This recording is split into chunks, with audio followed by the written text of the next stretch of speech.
एक जमाने की बात है। किंग उस्मान एक ताकतवर और महबूब बादशाह था। उसने क्वीन शानजे से शादी की, जो हुस्न, वकार और समझदारी का खूबसूरत इम्तिजाज थी। दोनों एक पुरसुकून और मुतमईन जिंदगी गुजार रहे थे। उनकी एक ही बेटी थी, प्रिंसेस उसवा, खूबसूरत, ज़हीन और गैर मामूली सलाहियतों की मालिक। वही उनकी सबसे बड़ी खुशी थी। महल नज़्म ज़ब्त और खुशहाली की मिसाल था। किंग उस्मान के इर्द गिर्द वफादार लोग थे और शाही इस्तबले आला नस्ल के घोड़ों से भरे रहते थे, जिन पर कीमती कैपरिजन सजे होते थे। मगर सबसे हैरानकुन चीज एक खास मास्टर डोंकी था, जो सबसे बेहतरीन इस्तबल में रखा गया था और अपने गैर मामूली लंबे कानों की वजह से सबकी तवज्जो का मरकज बना रहता था। ये मास्टर डोंकी किसी आम जानवर की तरह नहीं था। हर सुबह उसकी जगह सुनहरी गोल्डन क्राउन्स और कीमती गोल्डन लुई से भरी होती थी, और यही जानवर दरअसल सल्तनत की दौलत का सबसे बड़ा राज था। मगर किस्मत ने अचानक रुख बदल लिया। क्वीन शानजे एक जानलेवा बीमारी में मुब्तला हो गईं। इलाज हुआ, दुआएं हुई, मगर वक्त किसी के लिए नहीं रुकता। अपनी आखिरी सांसों में क्वीन शानजे ने उसका हाथ थामा और कहा, रियासत को वारिस चाहिए। मैं तुम्हें सिर्फ एक बेटी, प्रिंसेस उसवा, दे सकी हूँ। मैं तुमसे सिर्फ एक वादा चाहती हूँ, इस वक्त तक किसी से शादी ना करना, जब तक तुम्हें मुझसे ज्यादा खूबसूरत और कामिल प्रिंसेस ना मिल जाए। मुझसे ये कसम खाओ ताकि मैं सुकून से दुनिया छोड़ सकूं।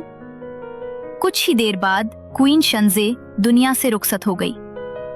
किंग उस्मान टूट गया। दिन रात उसका गम, उसके आंसू और सोग ही उसकी जिंदगी बन गए। मगर वक्त रुकता नहीं।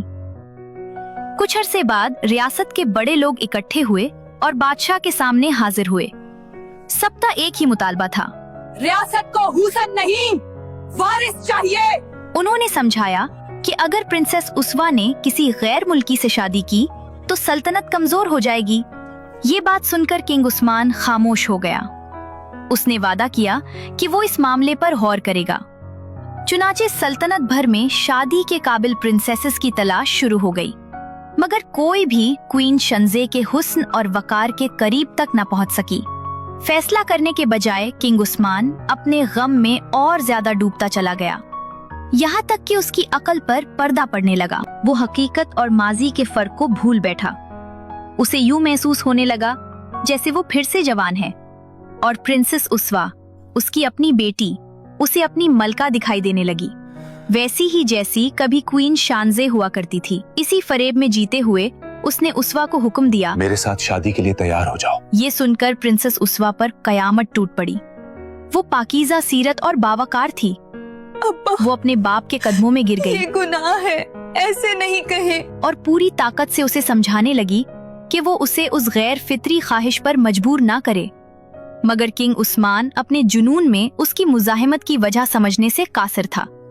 उसने एक बूढ़े ड्रूइड प्रीस्ट को बुलाया ताकि वो प्रिंसेस के ज़मीर को मुतमईन करे। ये ड्रूइड दीनदारी से ज्यादा इक़्तिदार का ख्वाहिशमंद था। उसने सच और पाकीज़गी का साथ देने के बजाय बादशाह की खुशनूदी को तरजीह दी। किंग उस्मान को हकीकत की तरफ लाने के बजाय उसने उसके फरेब को मजीद मजबूत कर दिया। शदीद अजियत और बेबसी में डूबी हुई प्रिंसेस उसवा को आखिरकार अपनी गॉड मदर लाइलेक फेरी याद आ गई। उसने फैसला किया कि उसी से मदद मांगनी चाहिए।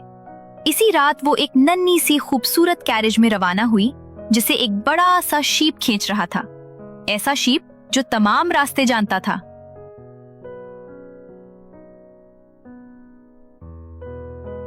मुझे सब कुछ पहले ही मालूम है मेरी बच्ची। जब वो पहुंची तो लाइलेक फेरी ने मोहब्बत से उसे देखा और कहा, डरने की कोई जरूरत नहीं।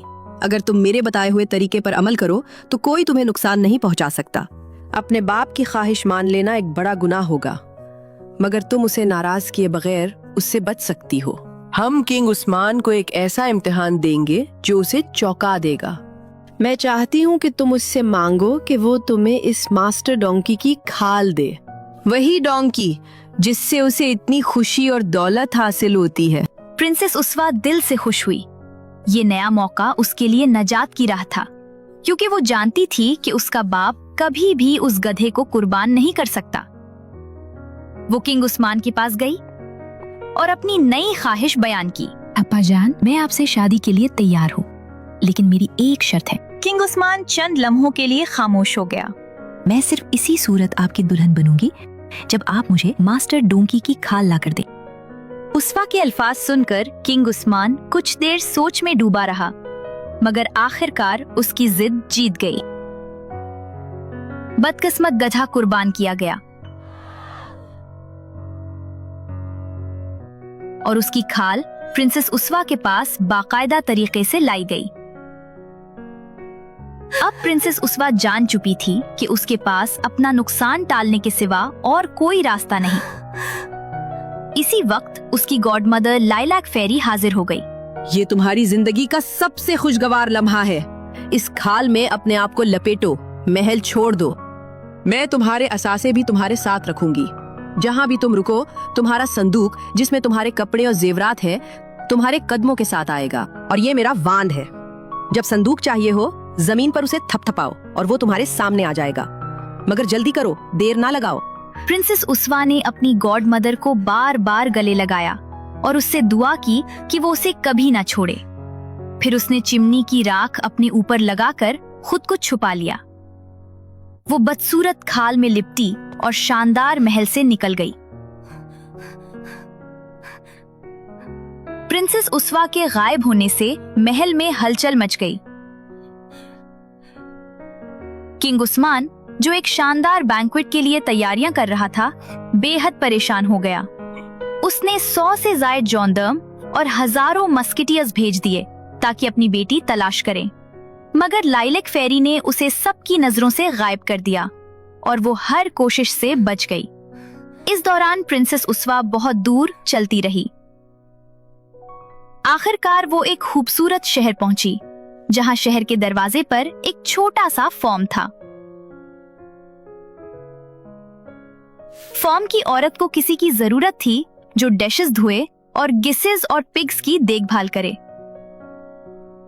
क्या तुम मेरे लिए काम करोगी? जब उसने प्रिंसेस उस्वा को इतनी गंदी हालत में देखा तो उसे काम पर रखने की पेशकश की। थकी हुई प्रिंसेस उस्वा ने खुशी खुशी ये पेशकश कबूल की। उसे किचन के एक गोशे में रखा गया, जहां पहले दिनों में मेल सर्वेंट्स उसके साथ मजाक करते रहे क्योंकि डोंकी स्किन की वजह से वो बहुत गंदी और बज़ाहिर गैर खुशनुमा लगती थी। मगर जल्द ही वो लोग अपनी शौकिया बातों से थक गए। प्रिंसेस उस्वा इतनी मेहनती और होशियार थी कि फार्म की औरत ने उसे अपनी हिफाजत में ले लिया। वो शीप की देखभाल करती और गीस को खाने के लिए ले जाती। उसका हर काम इतनी महारत से होता कि ऐसा लगता जैसे वो हमेशा यही करती रही हो। एक दिन प्रिंसेस उस्वा एक साफ फाउंटेन के पास बैठी थी। पानी में अपनी अक्कासी देखकर वो उदास हो गई। वो डोंकी स्किन जो उसे ढांपे हुए था, नफरत अंगेज लग रहा था। उसने फैसला किया कि वो अपनी शानदार ड्रेसेस सिर्फ छुट्टी और इतवार के दिन पहनकर खुशी मनाएगी, और ये जानकर खुश हुई कि शीप और गीज अब भी उसे प्यार करते हैं, चाहे वो अगली डोंकी स्किन में ही क्यों ना हो। एक छुट्टी के दिन जब डोंकी स्किन ने अपना सूरज जैसा सन कलर ड्रेस पहना हुआ था, फॉर्म के मालिक के बेटे, एक नौजवान और खूबसूरत प्रिंस, शिकार से वापस आकर आराम के लिए फॉर्म पहुंचा। वो अपने वालिद और माँ क्वीन दोनों का महबूब था और अवाम में भी बहुत मकबूल। खाने के बाद उसने फॉर्म का जायजा लेना शुरू किया। एक अंधेरी गली में पहुंचकर उसने एक बंद दरवाजे में क्यूरियोसिटी से की होल से झांका। वहां उसकी आंखों के सामने ऐसी प्रिंसेस का मंजर आया कि वो दंग रह गया। खूबसूरत, शानदार लिबास में मलबूस, इतनी नोबिलिटी और वकार के साथ कि उसे देवी लग रही थी। उसकी शिद्दत जज्बात इतनी थी कि अगर एहतराम न होता तो वो दरवाजा तोड़ देता। बाद में मालूम हुआ कि ये वही स्कलियन है जिसे सब डोंकी स्किन कहते हैं, क्योंकि वो हमेशा वही अगली स्किन पहनती है। वो इतनी गंदी और बेहवासी की हालत में थी कि किसी ने उस पर ध्यान नहीं दिया और लोगों ने उसे सिर्फ रहम की वजह से गीस की देखभाल के लिए रखा था। प्रिंस उस जवाब से मुतमईन न हुआ क्योंकि वो जानता था कि आम लोग उसके बारे में कुछ नहीं जानते। वो वापस अपने वालिद किंग के महल चला गया, मगर उसके दिमाग में वो की होल से देखी गई खूबसूरत प्रिंसेस की तस्वीर बार बार गर्दिश कर रही थी। मोहब्बत की शिद्दत इतनी ज्यादा थी कि वो रात को ही खौफनाक फीवर में मुब्तला हो गया और मौत के करीब पहुंच गया। डॉक्टरों ने बताया कि ये तबाहकुन बुखार शदीद दुख या मोहब्बत की वजह से आया है। क्वीन ने अपने बेटे से इल्तिजा की और वादा किया कि अगर वो कोई चीज चाहे, खाह ताज हो या किसी प्रिंसेस की ख्वाहिश, हर चीज उसके लिए हासिल की जाएगी। माँ, अगर आप चाहती हैं कि मैं अपनी ख्वाहिश बताऊं, तो मैं चाहता हूं कि डोंकी स्किन मेरे लिए केक बनाए और जब तैयार हो जाए तो मेरे लिए ले आए। क्वीन ने एक अफसर को हुक्म दिया, जाओ डोंकी स्किन से कहो कि प्रिंस के लिए केक तैयार करे। ये बस मरीज की छोटी सी ख्वाहिश है, फौरन अमल करो। मैसेंजर दौड़ता हुआ फॉर्म पहुंचा। जाओ प्रिंस के लिए केक तैयार करो, सबसे बेहतरीन। ये क्वीन की तरफ से हुक्म है। दिल ही दिल में डोंकी स्किन खुश थी। शायद वो प्रिंस को पहले ही देख चुकी थी। अब उसे मौका मिला कि प्रिंस उसे पहचाने। उसने फौरन अगली डोंकी स्किन उतारी, बाल संवारे, फिर वो केक बनाने लगी। बेहतरीन फ्लावर, ताजा एग्स और बटर इस्तेमाल करते हुए। काम के दौरान उसकी उंगली में पहना हुआ रिंग हादसाती तौर पर केक में गिर गया और मिक्स हो गया। केक तैयार होने पर वो दोबारा डोंकी स्किन में लिपटी और मैसेंजर को दे दिया, प्रिंस की खबर पूछते हुए। प्रिंस की तबीयत कैसी है? मगर मैसेंजर ने कोई जवाब न दिया और केक लेकर दौड़ता हुआ महल वापस पहुंच गया। प्रिंस ने केक मैसेंजर के हाथों से लपेट लिया और उसे इतनी तेजी से खाने लगा कि हाजिर डॉक्टर्स ने फौरन कहा, ऐसी तेजी से केक नहीं खाना, ये अच्छी अलामत नहीं है। एक टुकड़े में वो नियरली रिंग निगल बैठा, मगर खुशकिस्मती से उसने उसे क्लेवरली बाहर निकाल लिया। प्रिंस की नजर फौरन उस खूबसूरत एमरल्ड पर गई जो गोल्ड कीपर रिंग में जमी हुई थी, इतनी छोटी कि सिर्फ दुनिया की सबसे खूबसूरत छोटी उंगली में पहनी जा सकती थी। उसने रिंग को 1000 बार चूम लिया, पिलो के नीचे रखा और हर लम्हा जब महसूस किया कि कोई देख नहीं रहा, उसे निकाल कर देखा। उसकी बेचैनी और फिक्र इस हद तक बढ़ गई कि वो उस प्रिंसेस को देखने का मंसूबा बनाने लगा, मगर ना तो पूछ सकता था कि क्या डोंकी स्किन आएगी और ना ही कीहोल के जरिए देखी गई हकीकत का जिक्र कर सकता था। डरता था कि उसे ख्वाब देखने वाला समझकर हंस दिया जाए। यही जज्बात दोबारा शदीद फीवर का सबब बन गए। डॉक्टरों ने नाअहली में क्वीन को बताया कि प्रिंस की बीमारी मोहब्बत की वजह से है। फौरन क्वीन और बेचैन किंग अपने बेटे के पास दौड़ पड़े। मेरा बेटा, मेरे अजीज बेटे, उसका नाम बताओ जिसे तुम चाहते हो। हम कसम खाते हैं कि तुम्हें वो दे देंगे। अम्मी और अबू, मैं कभी ऐसी शादी नहीं करना चाहता जो आपको नागवार हो। उसके बाद उसने एमरल्ड रिंग को पिलो से निकाला और कहा, माँ, अब सच साबित करने का एक ही रास्ता है। मैं उसी से शादी करना चाहता हूँ जिसकी उंगली में ये रिंग आए। ये कोई आम देहाती या नादान लड़की नहीं हो सकती। ऐसा नायाब एमरल्ड, ऐसा फाइन गोल्ड।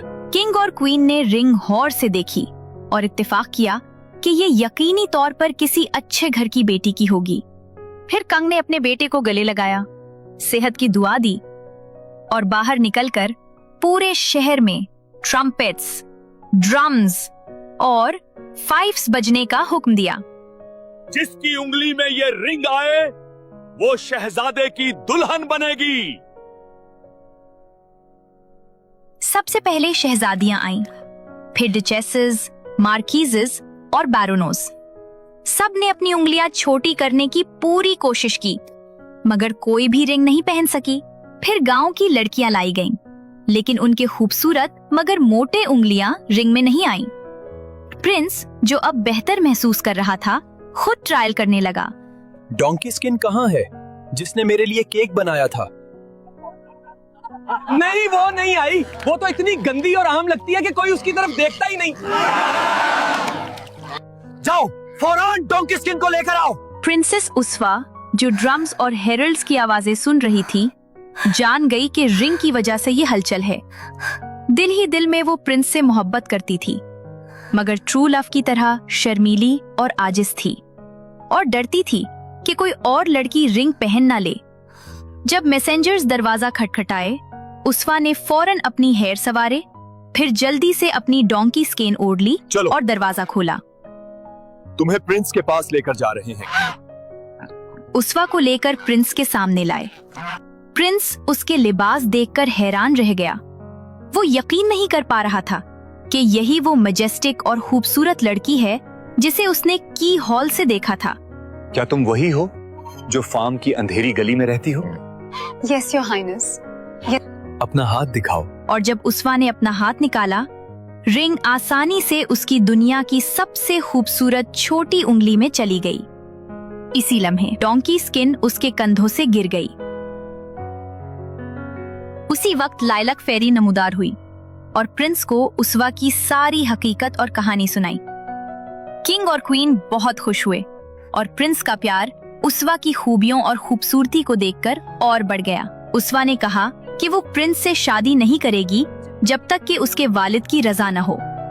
लिहाजा पहले इनविटेशन उसके वालिद को भेजा गया, लेकिन दुल्हन का नाम नहीं बताया गया, जैसा कि लाइलक फेरी ने मशवरा दिया था। दुनिया के मुख्तलिफ किंग्स शादियां मनाने आए, कुछ सेडान चेयर्स में, कुछ खूबसूरत कैरेजेस में, और दूर दराज के ममालिक से आए हुए एलिफेंट्स, टाइगर्स और ईगल्स पर सवार थे। सबसे ज्यादा शानदार और जलालत वाला उसवा का वालिद था। वो अक्लमंद हो चुका था और अपनी दूसरी बीवी के साथ रहता था, लेकिन उसकी कोई औलाद नहीं थी।